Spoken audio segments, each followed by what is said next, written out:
It was a dark and stormy night on December 14, 2013, when Miranda Barbour was arrested for her involvement in a series of gruesome murders.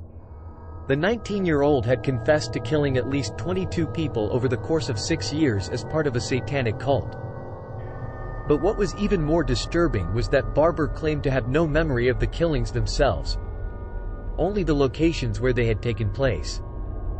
After her arrest, the FBI began an extensive review of cold cases in the areas where Barbour had claimed to have committed the murders.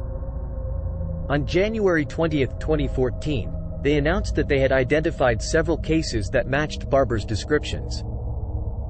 The locations were all abandoned buildings or remote areas, with eerie details like overgrown weeds and broken windows. One such case was the disappearance of a young couple, Rachel and Tyler, on July 7, 2008. Barbour had mentioned that the murder had taken place in an old abandoned barn near the outskirts of town.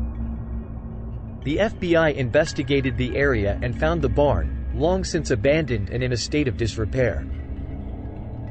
Inside, they found evidence that suggested that Rachel and Tyler had indeed been there, and that they had met a grisly end.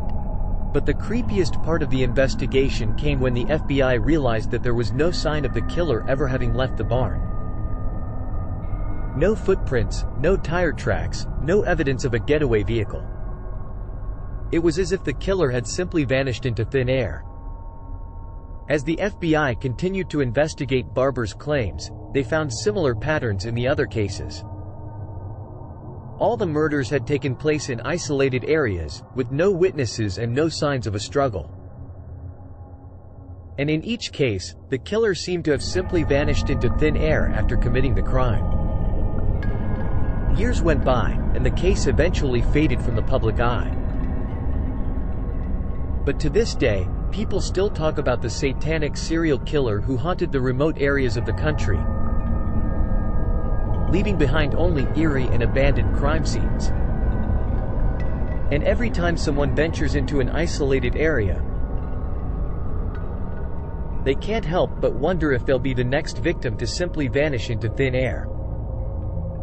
Rumors began to circulate that Barbour wasn't acting alone. Some claimed that she was part of a larger satanic cult that operated in secret, using these remote locations for their rituals and sacrifices. Others speculated that there was a supernatural element to the case, that the killer was possessed by some sort of demonic force that allowed them to vanish without a trace. But regardless of the rumors, the truth remained that the killer or killers were still out there, somewhere, waiting to strike again. And as more and more abandoned buildings and remote locations were discovered, people began to fear for their safety. On October 31, 2022, a group of teenagers decided to explore an abandoned factory on the outskirts of town.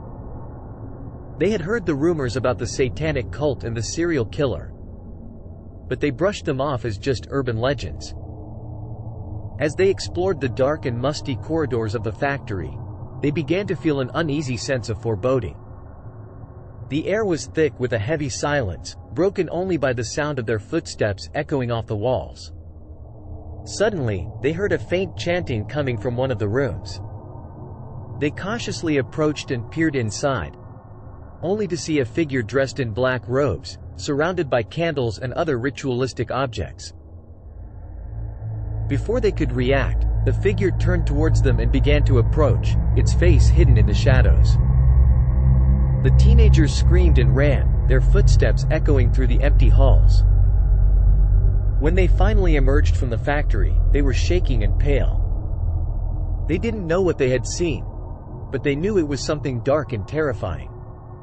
And as they looked back at the abandoned factory, they couldn't help but wonder if it was one of the places where the satanic serial killer had struck all those years ago. They knew that the killer might still be out there, lurking in the shadows, waiting for their next victim. That's another chillin' chronicle for you. See you next time.